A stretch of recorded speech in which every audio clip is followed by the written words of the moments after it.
Brazil के बेलेम में चल रहे जलवायु शिखर सम्मेलन में 190 से अधिक देशों के करीब 50,000 प्रतिनिधि, राजनयिक विशेषज्ञ और अन्य शामिल हो रहे हैं। यहाँ वैश्विक जलवायु परिवर्तन पर गहन चर्चा हो रही है, जिसमें उत्सर्जन, कटौती, अनुकूलन रणनीतियाँ और विकासशील देशों की चुनौतियाँ प्रमुख हैं। लेकिन ये मुद्दा सिर्फ अंतर्राष्ट्रीय मंच तक सीमित नहीं, दुनिया भर में स्थानीय स्तर पर भी गतिविधियां तेज हो रही है। भारत में भी इसी दिशा में एक अनोखा कदम उठाया गया।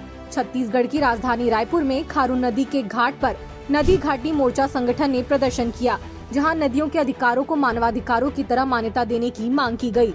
संगठन के राष्ट्रीय संयोजक गौतम बंदोपाध्याय ने द लेंस को बताया, जलवायु चिंता ब्राजील तक सीमित क्यों रहे? ये वैश्विक संकट है। रेत के अंधाधुंध खनन, बांधों का निर्माण और प्रदूषण से नदियों का प्राकृतिक बहाव घट रहा है, जो पारिस्थितिकी तंत्र को चोट पहुंचा रहा है।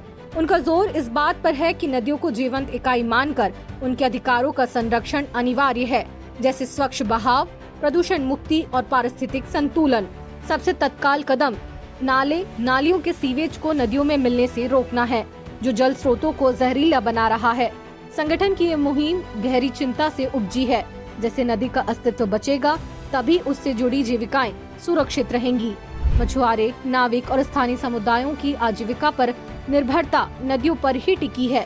यदि नदियां मरती रहीं, तो ये पारंपरिक व्यवसाय खतरे में पड़ जाएंगे, जो ग्रामीण अर्थव्यवस्था को झकझोर देगा।